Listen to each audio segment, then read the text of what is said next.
সম্মানিত দর্শক, আপনি যদি জানতে পারেন ভোটের ঠিক আগে আগে রাজধানী সহ দেশের বিভিন্ন দর্জির দোকানে সেনাবাহিনীর পোশাকের আদলে পোশাক তৈরি হচ্ছে, সেনা পোশাক নকল, তাহলে আপনার মাথায় প্রথম প্রশ্নটা কি আসবে? আবার ঠিক সেই সময়ে যদি শোনা যায় ঢাকা ক্যান্টনমেন্টে রেড অ্যালার্ট চলছে, তাহলে প্রশ্নটা আরো কি ভয়ঙ্কর হয় না?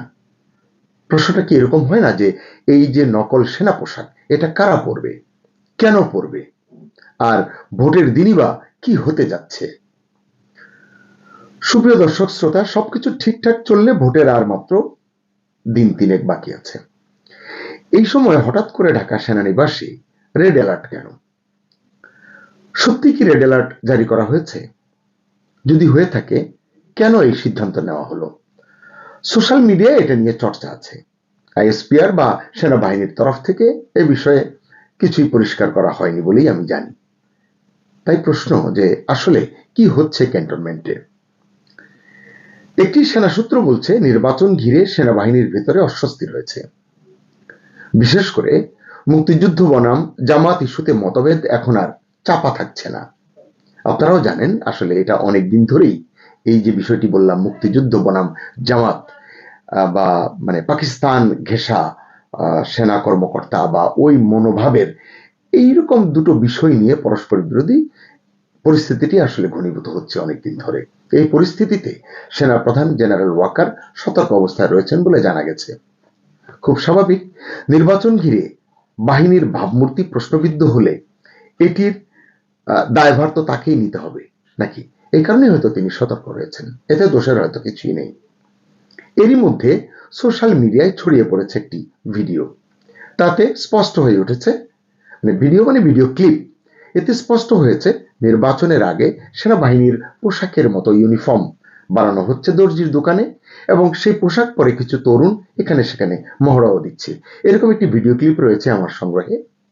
আমি সঙ্গত কারণেই এটি প্রকাশ করলাম না, তবে প্রয়োজন হলে এটি আমি ডেসক্রিপশন বক্সে বা কমেন্ট সেকশনে দিয়ে দেব। বেশ কয়েকদিন হলো আমি এই সংক্রান্ত যে ভিডিও ক্লিপটি দেখেছি, এটি নিয়ে ভাবছিলাম, অপেক্ষা করছিলাম সরকার বা সেনাবাহিনীর তরফে এ নিয়ে কিছু বলা হবে, এটি প্রত্যাশা করছিলাম। কিন্তু না, সরকারিভাবে এই পোশাকগুলো কার জন্য, আদৌ সত্যি কিনা, হচ্ছে কিনা, কেন দর্জির দোকানে এভাবে তৈরি হচ্ছে, তার কোনো ব্যাখ্যা পাওয়া যায়নি, অন্তত আমি দেখিনি। কিন্তু অভিযোগের ভাষ্য তো ভয়াবহ। এই পোশাক পরে কোনো গোষ্ঠী নাকি ভোটের দিন ভয় দেখাতে পারে। আচ্ছা, কাকে ভয় দেখাবে? নিশ্চয় ভোটারদের। কোন ভোটারদের? যেই ভোটারের ভোট আমি পাবো না তাকেই তো ভয় দেখাবো, তাই নয় কি? দর্শক, আপনারা কিন্তু বিষয়টি বুঝতে পারছেন। এছাড়া কেন্দ্র দখল বা ইলেকশন ইঞ্জিনিয়ারিং এও নাকি নামতে পারে ওই গোষ্ঠীটি। এটা যদি সত্যি হয়, তাহলে প্রশ্নটা শুধু নির্বাচন নয়, রাষ্ট্রীয় নিরাপত্তা নিয়েও কিন্তু ওঠা স্বাভাবিক। সেক্ষেত্রে সরকার কি পদক্ষেপ নিচ্ছে, দেশের নাগরিক হিসেবে এটি আমাদের জানবার অধিকার রয়েছে। আর ইলেকশন ইঞ্জিনিয়ারিং নিয়ে চারিদিকে তো কথা হচ্ছে অনেকদিন ধরে, গত বেশ কিছুদিন ধরে হচ্ছে। আপনার কি মনে হয় এই যে ইলেকশন ইঞ্জিনিয়ারিং এর কথা হচ্ছে, একে অন্যের দিকে আঙ্গুল তুলছে, গণমাধ্যমে আসছে যে অমুক দল ইলেকশন ইঞ্জিনিয়ারিং করছে বা করতে পারে ইত্যাদি ইত্যাদি, কারচুপির কথা তো আছেই, এই অভিযোগ পুরনো। তাহলে এটা কারা করতে পারে? তখনই প্রশ্ন আসে যে কারা এই বিশেষ কৌশলে এগিয়ে আছে। এটি একটি গুরুত্বপূর্ণ ইঙ্গিত। মজার বিষয় হচ্ছে নির্বাচনে অংশ নেওয়া, আমি যদি প্রধান তিনটি ধরি, যে বিএনপি, জামাত, এনসিপি কেও যদি ধরি, তরুণ নেতা হিসাবে এবং প্রধান উপদেষ্টা ইউনূসের অত্যন্ত পছন্দের দল হিসেবে এই দলের তরুণ নেতাদের প্রতি তার যে স্নেহ, এইসব বিবেচনা করি কিন্তু এই তিনটিকে আমি বিবেচনায় আনলাম আজকের আলোচনার জন্য। এখন এই তিনটি সক্রিয় শক্তিই বলছে ইলেকশন ইঞ্জিনিয়ারিং হচ্ছে বা হবে। যেমন এনসিপি নেতা নাহিদ বলছেন এই ইঞ্জিনিয়ারিং এর পেছনে আছে সরকারি প্রশাসনিক নেটওয়ার্ক। বিএনপির একাধিক নেতাও এই বিষয়ে কথা বলছেন, তোপ দাগাচ্ছেন। জামাতও এই আলোচনায় পিছিয়ে নেই, অর্থাৎ একে অন্যের ঘাড়ে বন্দুক তাক করে সমালোচনাটি করছেন। তবে রাজনীতির বিশ্লেষকরা বলছেন ইলেকশন ইঞ্জিনিয়ারিং প্রশ্নে জামাতের দিকেই নাকি অনেকে অভিযোগের আঙুল তুলছেন। কারণ কি? তারা বলছেন বর্তমান প্রশাসনে জামাতের শক্ত অবস্থান রয়েছে, এটি আমরা অনেকেই জানি। এছাড়া জামাতের অর্থনৈতিক সক্ষমতার বিষয়টিও সর্বজন বিদিত। তারা আসলে পরিকল্পিতভাবে কাজ করতে পারে, করছে ইতিমধ্যে। এখন পর্যন্ত যেটি দেখা গেছে, নির্বাচনকে ঘিরে অত্যন্ত কৌশলী পদক্ষেপে জামায়াতে ইসলামী এগিয়ে চলেছে, যে কারণে তারা নিজেদেরকে ক্ষমতার দাবিদার করে তুলতে পেরেছে। আন্তর্জাতিক মহলে নিজেদের গ্রহণযোগ্যতার বিষয়টি তারা মোটামুটি প্রতিষ্ঠিত করতে পেরেছে। কূটনৈতিক মহলে, বিশেষ করে যুক্তরাষ্ট্র মোড়ল যারা, বিশ্ব মোড়ল, তাদের কাছেও তাদের এক ধরনের গ্রহণযোগ্যতা তৈরি করেছে বলে একটি প্রচারণা কিন্তু স্টাবলিশড হয়েছে। এটি কতটা সত্যি ভেতরের ঘটনা কিন্তু আপনি আমি কেউ সেভাবে বলতে পারবো না, কিন্তু আওয়াজ, বয়ান এটি কিন্তু তৈরি হয়েছে। এছাড়া মাঠ প্রশাসনে উল্লেখযোগ্য সংখ্যক ডিসি, এসপি এরা যে জামাত ঘেঁষা বা জামাতের সদস্য বা জামাতের প্রতি তারা অনুরক্ত, এটা কিন্তু অনেকেই আমরা আলাপ আলোচনা করি। সত্য মিথ্যা হচ্ছে অন্য বিষয়। পাশাপাশি প্রশাসনে জামাত ঘেঁষা কর্মকর্তাদের উপস্থিতি, এটিও খুব আলোচনার বিষয়। এই সবাই মিলে এই যে ইলেকশন ইঞ্জিনিয়ারিং প্রশ্নে জামাতকে আসলে অভিযোগের কেন্দ্রে তুলে এনেছে বা অভিযোগের কেন্দ্রে রাখছে। সত্য মিথ্যার কথা তো হলো পরীক্ষা নিরীক্ষা শেষে বলা যাবে, তদন্ত শেষে বলা যাবে, কিন্তু আলোচনাটি এখন এরকমই। এমনকি আপনারা এটিও শুনেছেন বিভিন্ন, বিশেষ করে সোশ্যাল মিডিয়ায়, সেনা প্রধানের জামাত ঘনিষ্ঠতার কথাও অনেকে আলোচনায় টেনে আনেন। অন্যদিকে বিএনপি বলছে দল হিসেবে তারা ব্যাপক জনপ্রিয়, এই জনপ্রিয়তার জোরেই তারা আগামী নির্বাচন জিততে চলেছে, তাই ইলেকশন ইঞ্জিনিয়ারিং এ নামার তাদের কোনো প্রয়োজন নেই। এটা তো আসলে বাতকা বাত, আসলে ভেতরের খবর তো আমরা কেউ জানি না। তবে এই আলোচনার মধ্যেও প্রধান উপদেষ্টা ইউনূস এবং সেনা প্রধান জেনারেল ওয়াকার, এই দুজনের সমীকরণটাও কিন্তু একটু আলোচনা করা যেতে পারে বা আলোচনা করা দরকার। পর্যবেক্ষক মহল একটি কথা গুরুত্ব দিয়ে বলছেন, তা হলো প্রধান উপদেষ্টা ইউনূস বিএনপি বা জামাতের মধ্যে কোন দলকে ক্ষমতায় নিয়ে যেতে চান সেটা এই মুহূর্তে সবচেয়ে গুরুত্বপূর্ণ। মানে ভয়াবহ বিষয় নয় কি, নির্বাচনে ভোট কে কত পাবে তার ভিত্তিতে সরকারে যাওয়ার বিষয় আছে। কেন এটি মোহাম্মদ ইউনূসকে তাক করা হচ্ছে, তাকে কেন টার্গেটে আনা হচ্ছে? যাই হোক, এরপর আছে মার্কিন যুক্তরাষ্ট্রের ভূ রাজনৈতিক হিসাব নিকাশ, মানে বাংলাদেশকে নিয়ে। ইন্দো প্যাসিফিক অঞ্চলে মার্কিন যুক্তরাষ্ট্রের আধিপত্য রক্ষার যে সমীকরণ, সেটি আছে এখানে। এবং সর্বোপরি ভারতের সঙ্গে যুক্তরাষ্ট্রের সম্পর্কের যে নানান হিসাব রয়েছে, সেটি কেমন, সেটি কি দাবি করে, এসবের ভিত্তিতে আসলে বাংলাদেশের নির্বাচনটি প্রভাবিত হতে পারে, এটি রাজনৈতিক বিশেষজ্ঞরা অহরহ বলছেন। টেলিভিশন টকশোতেও এই বিষয়গুলো নিয়ে আলোচনা হচ্ছে। এখন প্রশ্ন হচ্ছে যে এই যে যুক্তরাষ্ট্র বলুন, ভারত বলুন বা অন্য কোন চীন বলুন, রাশিয়া বলুন, তারা আসলে কি চাইছে, কোন শক্তিকে বাংলাদেশে তারা ক্ষমতায় আনতে চাইছে? আসলে তাদেরকে কিছু করবার আছে, কেন থাকবে? ভোট হবে বাংলাদেশে, দেশের জনগণ ভোটাধিকার প্রয়োগ করবে, তাদের প্রতিনিধি নির্বাচন করবে, কেন আমরা অন্যকে নিয়ে আলোচনা করছি? দুঃখজনক হলেও সত্য, এটি আসলে বাংলাদেশের এক ধরনের ট্রেডিশন। এটি যতই দুর্বলতা ভাবা হোক না কেন, অতীতেও হয়ে এসেছে এরকমটি।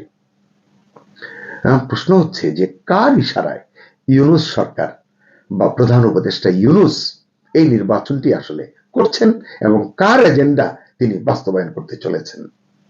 একটি সূত্র জানিয়েছে, সেনানিবাসের অভ্যন্তরীণ যে অস্থিরতার কথা বললাম, যে রেড অ্যালার্টের কথা, এর মধ্যেও সেনা প্রধান জেনারেল ওয়াকার সহকর্মীদের নিয়ে, উচ্চপদস্থ কর্মকর্তাদের নিয়ে ঘন ঘন বৈঠক করছেন।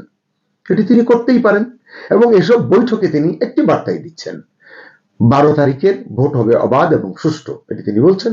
ভোটে কারচুপি রুখতে সেনাবাহিনীর সদস্যরা তৎপর থাকবেন, এটিও তিনি প্রতিশ্রুতি দিচ্ছেন। তবে এটি নিয়ে আসলে মন্তব্য করবার সময় এখনো আসেনি, কারণ বাস্তবতা সম্পর্কে আগাম মন্তব্য করা সমীচীন নয়। যেটি 4 দিন পরে, 3 দিন পরে ঘটবে, সেটি নিয়ে ভবিষ্যৎবাণী করা একটু জটিল।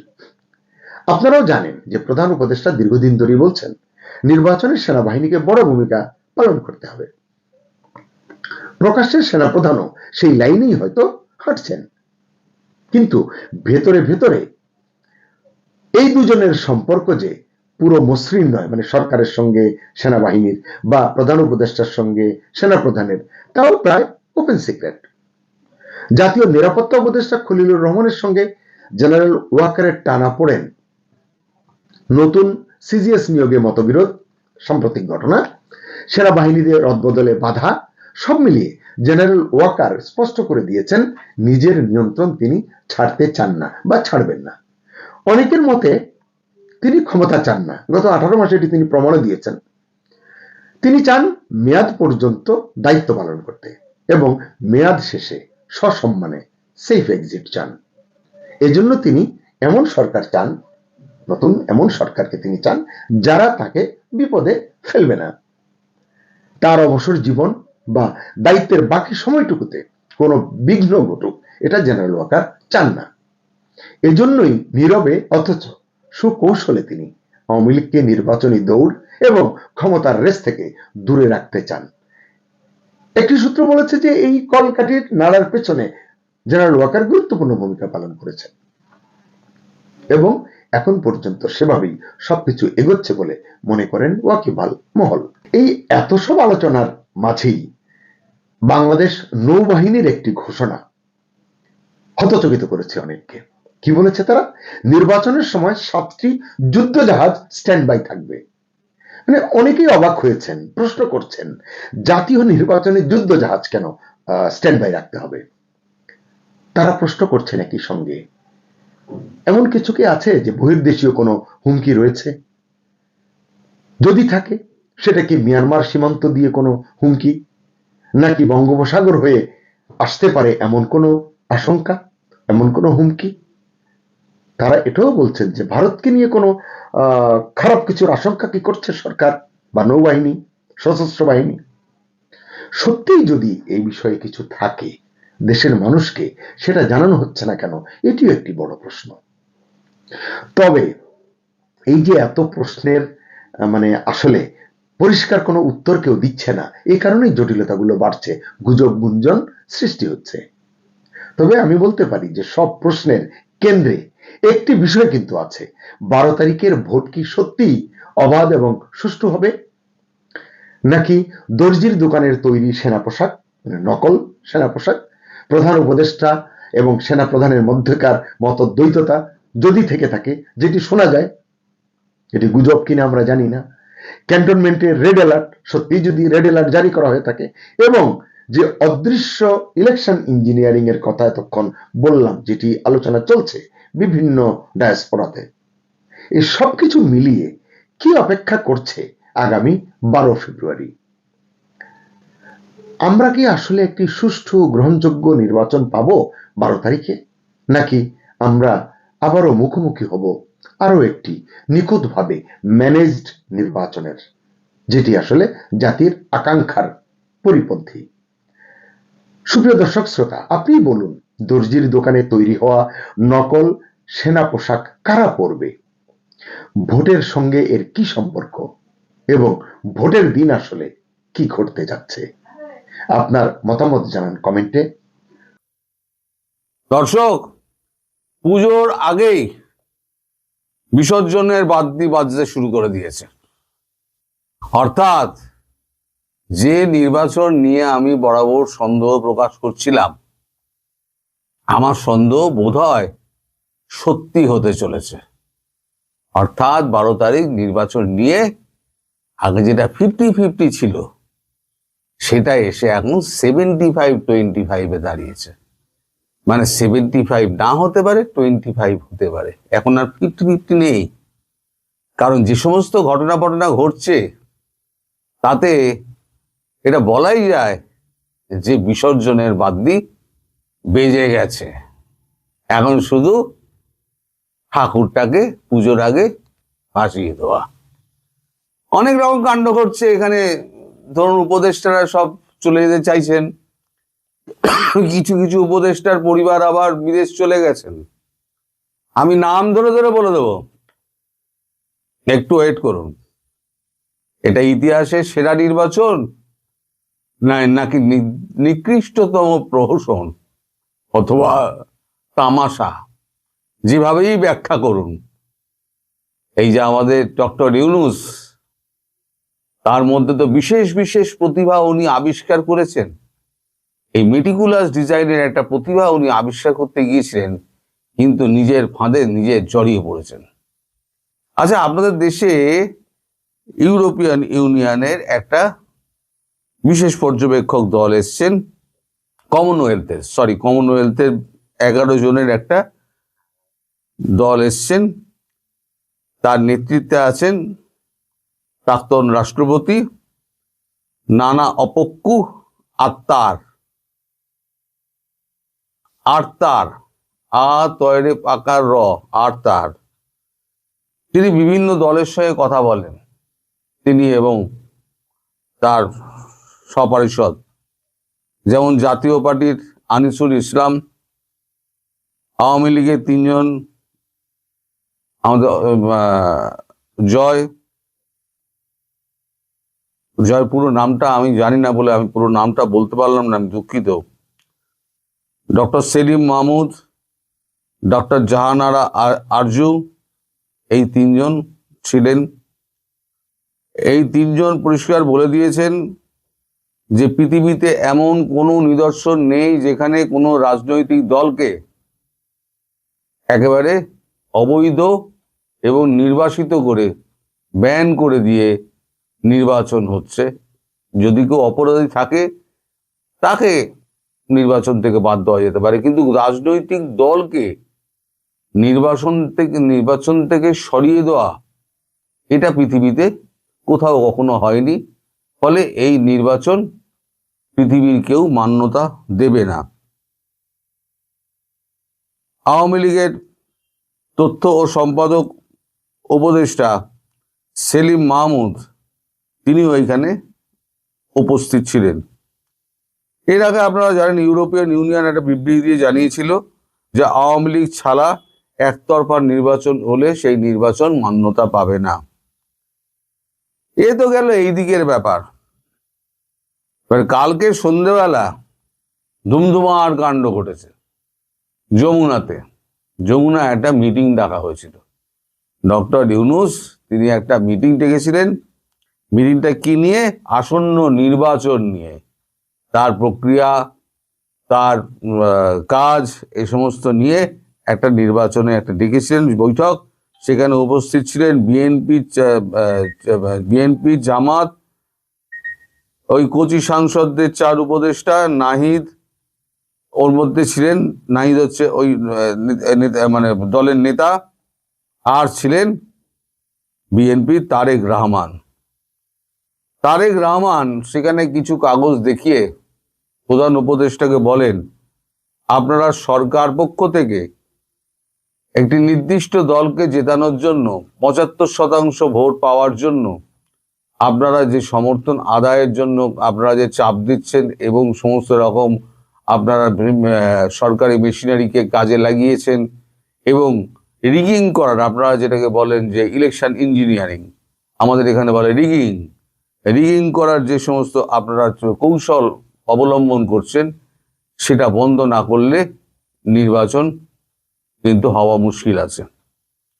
এদিকে আবার জামায়াতের আমির আবার বলে দিয়েছেন, জামায়াতের প্রার্থী যদি অংশীদার না হিসেবে, জামায়াত যদি অংশীদার হিসেবে এই সরকারে জয়েন না করতে পারে তাহলে নির্বাচন হতে দেব না। এদিকে ডিপি ওয়ার্ল্ড নিয়ে তো আপনারা জানেন, চট্টগ্রাম বন্দরের ডিপি ওয়ার্ল্ড, সেটা নিয়ে আজকে একেবারে কমপ্লিট শাটডাউন চলছে। সেটা নিয়ে সরকারকে প্রশ্ন করা হলে সাংবাদিকরা যখন প্রশ্ন করে, সাংবাদিকদের প্রশ্নের উত্তরে বলা হয়েছে যে এই চুক্তি থেকে ফিরে আসা যাবে না। আমার প্রশ্ন দর্শক আপনাদের কাছে, এই চুক্তি থেকে ফিরে আসা যাবে না কেন? কি এমন কাণ্ড ঘটেছে? তাহলে কি সেই $784 মিলিয়ন যেটা দিয়েছিল ডিপি ওয়ার্ল্ড, সেটা কি খেয়ে নিয়েছে? সেটা হজম হয়ে গেছে, ট্যাঙ্কে চলে গেছে, এখন তো পকেট ঝাড়লে তো আর বেরোবে না, কোঁচা খুললেও বেরোবে না। সরকারের পকেটে পয়সা নেই, মাইনে দেওয়ার টাকা নেই। যা রিটায়ার করবেন তারা পেনশন পাবেন কিনা, আর গ্র্যাচুইটি পাবেন কিনা, আর বাকি যে টাকা পাওনা টাকা পয়সা পাবেন কিনা সরকারি কর্মীরা, তারাও ভাবতে থাকুন। সরকারের পকেটে কিন্তু পয়সা নেই। সুতরাং ভাবুন। এবার শেষ বড় খবরটা যেটা আপনাদের দেব সেটা হচ্ছে 12 জন উপদেষ্টা, তাদের মধ্যে 8 জনের পরিবার 5 এবং 6 তারিখ দেশ ত্যাগ করেছেন। মানে বউ বাচ্চা যারা যারা পরিবারের মা বাবা যা যা ছিল সব নিয়ে দেশ ত্যাগ করেছেন 8 জনের পরিবার। পুলিশের আইজিপি তিনি লাল পাসপোর্ট জমা দিয়ে দিয়েছেন এবং তিনি এটা বলে দিয়েছেন যে 13-14 তারিখে উনি বিদেশ যাবেন এবং তার জন্য তিনি রেজিগনেশন দিয়ে দেবেন ওই 13-14 আগেই। অর্থাৎ 12 তারিখকে ঘিরে সব এই সমস্ত কিছু হচ্ছে সব। এবারে আসি আপনার 9 জন উপদেষ্টা, তাগতবার ভারী ভারী উপদেষ্টা, যারা সব মানে শুরুর দিকে আগস্ট মাস থেকে তারা যখন একবার ভাষণ দিতেন, মানে জাতির উদ্দেশ্যে বঙ্গবন্ধু যেরকম ভাষণ দিয়েছিলেন তাকে ছাপিয়ে গিয়েছে সেই ভাষণ, সে তারা যে ভাষণ টাষণ দিতেন। সেই 9 জনের মধ্যে আর যারা যারা হলেন তাদের নাম আমি বলছি: সালেউদ্দিন অর্থ উপদেষ্টা, রিজওয়ানা পরিবেশ উপদেষ্টা, Farida Akhter livestock, Sharmin Murshed work and establishment, Faruki Azam ধর্ম ও মুক্তিযুদ্ধ উপদেষ্টা, জাহাঙ্গীর আলম চৌধুরী তিনি হচ্ছেন স্বরাষ্ট্র উপদেষ্টা, তৌহিদ হোসেন পররাষ্ট্র উপদেষ্টা, খলিলুর রহমান এনএসএ, শেখ বশির বিমান এবং বাণিজ্য উপদেষ্টা। এরা বলে দিয়েছেন আমরা এই 12 তারিখের পর আর উপদেষ্টা পদে থাকবো না। সে 12 তারিখ যাই হোক না কেন, যে পরিস্থিতির সৃষ্টি হোক, আমরা এই উপদেষ্টা পদে আর থাকবো না। এছাড়া 2 জন বিশেষ সহকারী, তারা 12 তারিখের পর আর থাকতে চাইছেন না। এরা হলেন আবু তৈয়েব এবং লুফসে সিদ্দিকী। তাহলে বুঝতে পারছেন 12 তারিখ ঘিরে কি হতে যাচ্ছে। বৃক্ষ তোমার নাম কি, ফলে ন পরিচয়াতে। তার মানে বৃক্ষের সামনে কিন্তু ফল ফলতে শুরু করেছে এবং ফল দেখে বোঝা যাচ্ছে বৃক্ষ তোমার নাম কি। ওটা নিম ফল নাকি ওটা আম ফল নাকি ওটা আমরুদ। যা হোক, এই 12 তারিখ নিয়ে যে সংশয় আপনাদের মনের মধ্যে ছিল, আমি আপাতত মনে হচ্ছে সেই সংশয়ের কিছুটা কাটাতে পেরেছি। যে 75% ধরে নিন হচ্ছে না, আর 25% হচ্ছে। কারণ জামাত হুঙ্কার দিয়ে দিয়েছে যদি সরকারের অংশ না হতে পারি তাহলে নির্বাচন হবে না। আর তারেক বলেছে এইভাবে যদি নির্বাচন হয় তাহলে এই নির্বাচনে বিএনপি থাকবে না। অর্থাৎ তারেক রহমান বানচাল করুক অথবা আপনার জামাত বানচাল করুক, নির্বাচন বানচাল হচ্ছে। হলো, এটা আবার অ্যাডভান্স বলে দিলাম, নির্বাচন বানচাল হচ্ছে। সুতরাং আমাদের ওই ডক্টর ইউনূসের একটা ওই যে ঐতিহাসিক একটা পৃথিবী তাকিয়ে দেখবে এমন একটা নির্বাচন করার একটা মনোবাসনা ছিল না, সেই মনোবাসনায় জল ঢালা বলল। উনি আর পৃথিবীকে একটা ঐতিহাসিক নির্বাচন দেখাতে পারলেন না। বড় দুঃখ রয়ে গেল আমার। এই দুঃখ যে আমি কোথায় রাখবো দর্শক, এই দুঃখ আমার মানে যে আমার এই জীবনে এই দুঃখ যাবে না। তো যাই হোক, আপনারাও ধীরে ধীরে দেখতে থাকুন আর আপনারা আজকে লিখতে থাকুন সব গুজব। তারপরে 12 তারিখে দেখবেন সব ওই ফলেন পরিচয়তে ফল বেরোতে শুরু করেছে, গাছ চিনতে পারবেন। তখন দেখবেন আপনি ঢেলা খেলেন না ঢেলাটা আমি খেলাম। সবাই ভালো থাকবেন, সুস্থ থাকবেন এবং সাবধানে থাকবেন। নমস্কার।